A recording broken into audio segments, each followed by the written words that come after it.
Ladies and gentlemen, hey, hi, how you doing? Welcome back to the channel. Thank you so much for stopping by. With Modern Warfare 3 now being available on PC to pretty much no one's surprise, we've got some brand new leaks in regards to the game files that came along with the PC update. And with these game files and with the new data mined information that we have, Modern Warfare 3 has seemingly leaked some very strange and very peculiar content and updates, not only just for Modern Warfare 3 though, which is especially interesting if you ask me. So as we dive into all the details, if you enjoy the video, do me a favor, drop a like on it. It's always seriously appreciated. And if you're new here or if you have not subscribed yet, let's change that. Hit that subscribe button, turn on those post notifications, because you guys aren't going to want to miss any of the MW3 and Warzone content that we got coming up over the next couple of days, weeks, and months.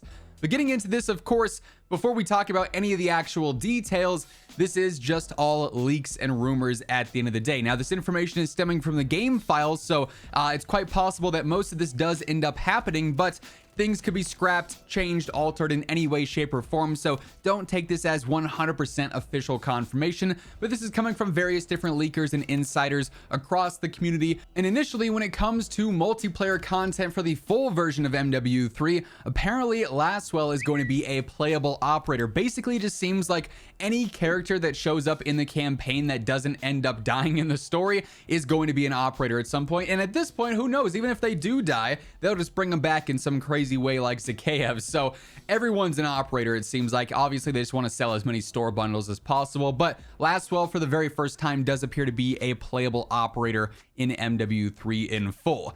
This is something we kind of expected, but it's definitely nice to see for sure. The firing range is in fact going to be returning in MW3, so we'll be able to test our builds in the actual firing range area. Hopefully it's a bit more advanced than Modern Warfare 2's. We can actually see some damage profiles and whatnot, and it's a little bit more accurate out of the gate, but I'd say that's definitely good news there. Having a firing range obviously makes life easier for everyone. Testing recoil, testing builds like that, accuracy, everything like that is pretty positive at the end of the day. Now, in regards to Warzone, this one is pretty peculiar in my opinion. We know that at launch, we're going to have 3 maps available with the Warzone integration with MW3 in early December. The main Battle Royale map, Yurzikistan. We're also going to have Ashika Island and Vondel, meaning Resurgence is going to be live from day 1. But according to MW3 Intel, Vondel is going to have its own MW3 variant, and I'm very curious what's going to end up changing for this. Obviously, it'll be the first time that we're able to play Vondel with the new movement for MW3,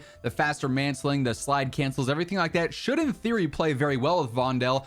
I'm curious to see if maybe this is going to be changing perhaps some of the layout with the buildings, but also the water. The water on Yurzikistan for the most part is a lot more clear and easy to spot players in. Hopefully that transfers to Vondel, because obviously the water is kind of a gimme, get out of jail free card, if you will, a nice little escape route, because if you dive in, it becomes infinitely harder to actually get that kill because you can't track the players well underwater. It's hard to see them. The velocity gets all messed up. It's very obnoxious, kind of cheesy in my own opinion. So hopefully that's something that does get updated with MW3 Warzone here. Like I said, with the integration in Season 1 set for early December.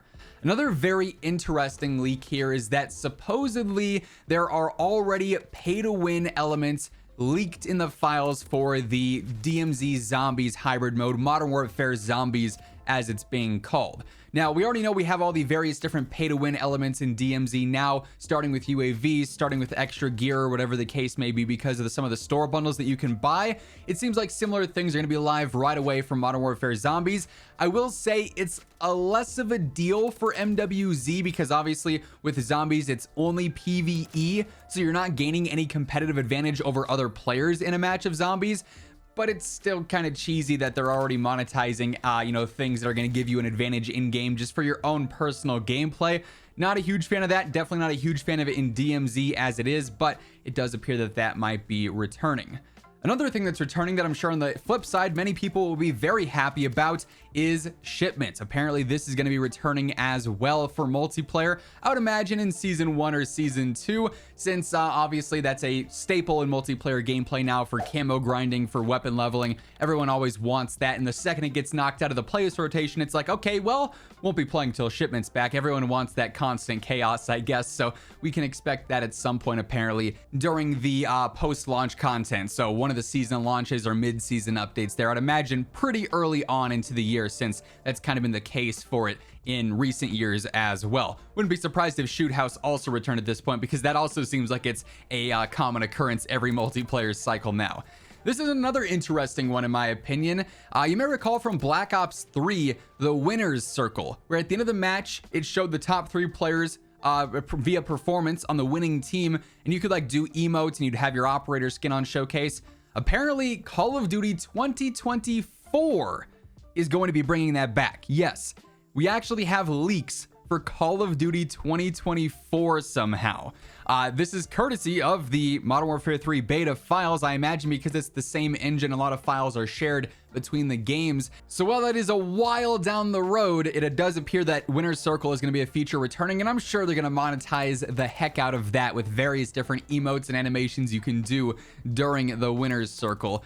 But that's not the only Call of Duty 2024 leak that we have because of the MW3 beta, which is very peculiar in my opinion. Apparently, we already have some perks leaked for COD 2024, including Dexterity, which will apparently allow users to increase their mantling speed, ADS while sliding and diving, and take less fall damage. So that, just based off the description of the current leaked perk, which for what it's worth could change drastically in the next year plus before we're going to see the game, but that would indicate that movement is probably going to be a lot more fast-paced for Black Ops 6 or, you know, COD 2024, whatever you want to call it, which is not always the Treyarch way. They really haven't had like the slide canceling available in full or anything like that, so we'll have to see if the movement of MW3 does end up being very similar in COD 2024. But like I said, so far down the road, many things could change.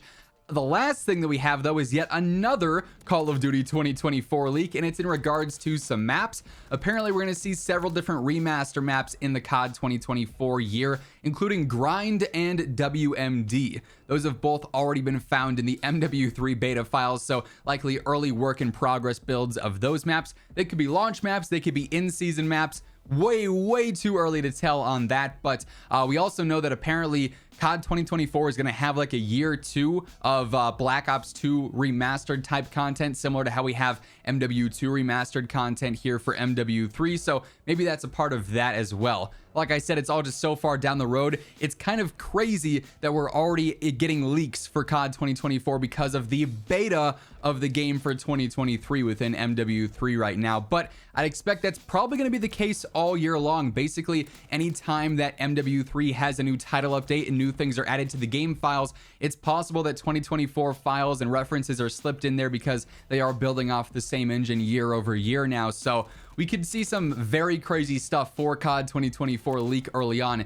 because of MW3. Of course, when the time comes, when the new stuff does surface, it's revealed, it's leaked, it's data mined, whatever the case may be, you guys know I have you covered with all the latest intel right as it happens, so be sure to hit that subscribe button to stay up to date with all that, alongside everything else going on in COD. And if you enjoyed this video, do me a favor, drop a like on it, it would be really appreciated. But once again, thank you so much for tuning in, and until next time, take it easy, have an awesome rest of your day, and I'll catch you guys later. Peace out.